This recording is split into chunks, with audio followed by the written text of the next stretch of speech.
Assalamualaikum warahmatullahi wabarakatuh. Perkenalkan, saya Nela Rizky Amalia dengan NIM 904001240006.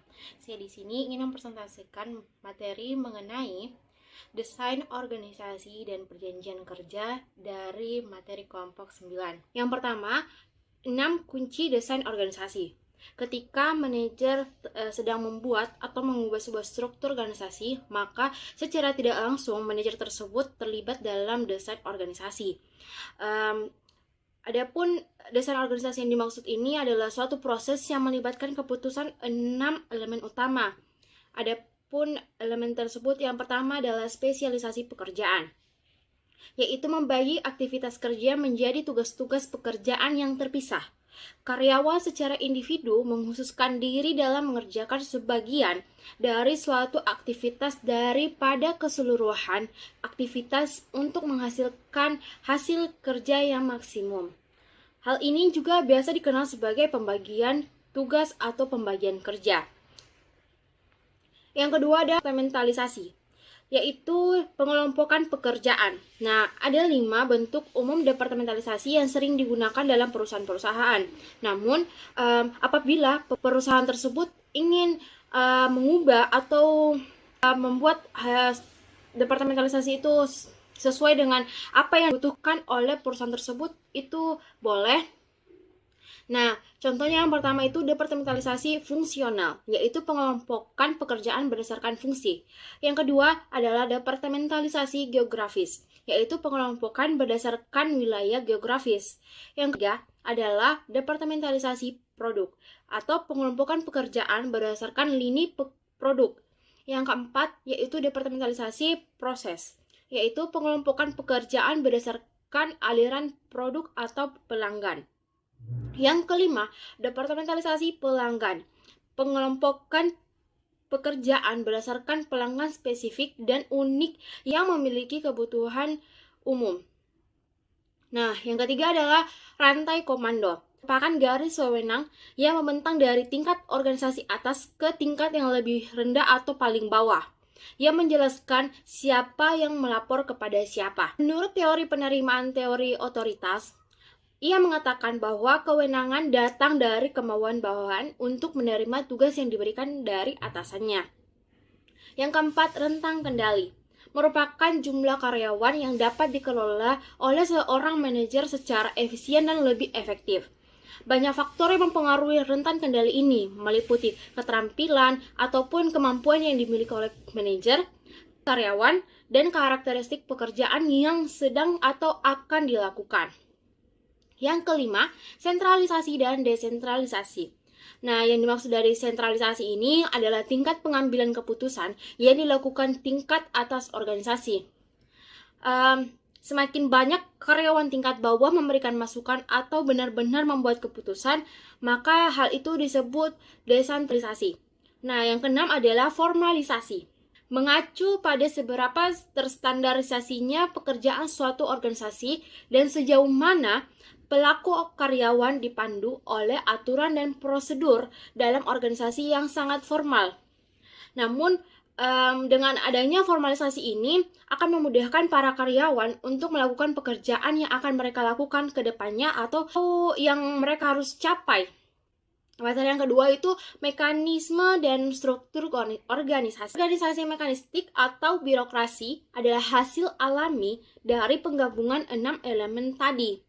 Yang kedua adalah organisasi organik, bentuk yang sangat adaptif dan longgar dan sangat fleksibel, seperti halnya organisasi mekanistik yang kaku dan lebih stabil. Adapun ciri khas yang mereka miliki bisa kita lihat di sini. Nah, dari yang keempat adalah faktor kontingensi yang membantu baik mekanisme atau model organis dari desain perusahaan. Pertama itu strategi dan struktur. Suatu struktur organisasi harus memfasilitasi pencapaian tujuan, karena dengan adanya tujuan merupakan bagian penting dari strategi organisasi atau perusahaan tersebut.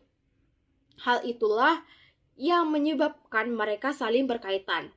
Yang kedua adalah ukuran dan struktur. Ukuran organisasi sangat mempengaruhi strukturnya. Namun, setelah organisasi tumbuh dan melampaui ukuran tertentu, ukuran tidaklah sangat berpengaruh dalam sebuah organisasi atau perusahaan tersebut.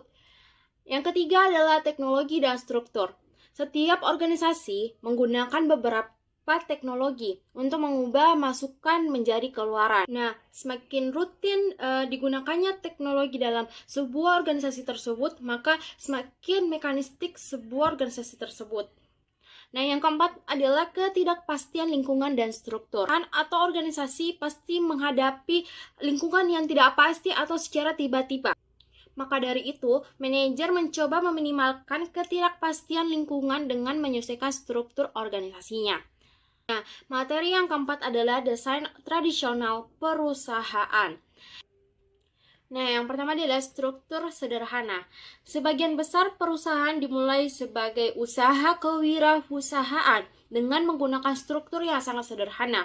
Ia merupakan desain organisasi dengan departementalisasi yang rendah, rentang kendali yang luas, wewenang terpusat pada satu orang saja, dan sedikit formalisasi. Yang kedua adalah struktur fungsional. Adalah desain organisasi yang mengelompokkan spesialisasi pekerjaan yang serupa dan terkait.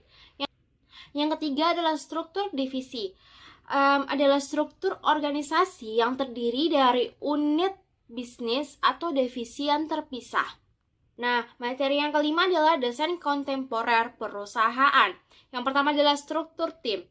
Suatu bentuk organisasi yang seluruh organisasinya terdiri dari tim-tim kerja yang mengerjakan pekerjaan organisasi. Yang kedua adalah struktur proyek matriks. Menugaskan spesialisasi dari departemen fungsional yang berbeda untuk mengerjakan proyek yang dipimpin oleh manajer proyek.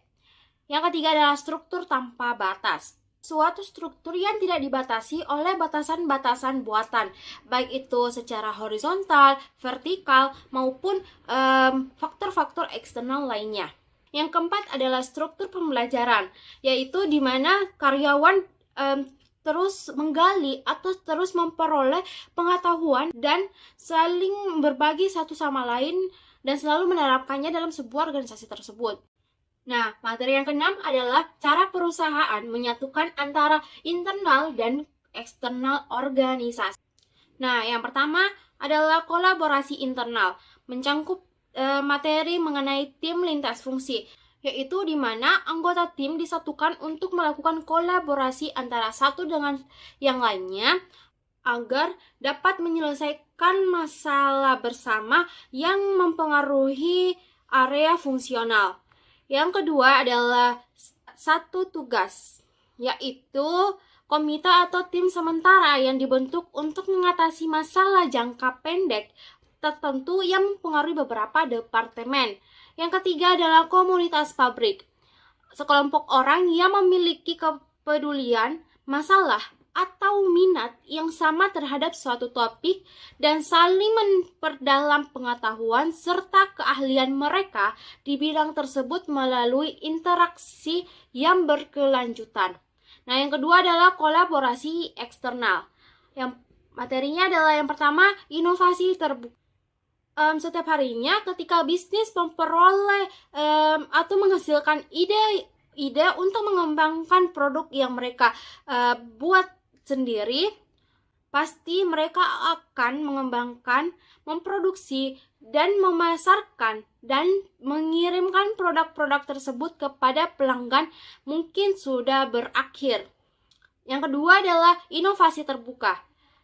Dalam lingkungan saat ini, organisasi terus mencari keuntungan dimanapun mereka bisa mendapatkannya. Contohnya, mereka dapat melakukannya dengan kemitra strategis, yaitu hubungan kolaboratif antara dua atau lebih organisasi di mana mereka menggabungkan sumber daya dan kemampuan mereka untuk beberapa tujuan bisnis.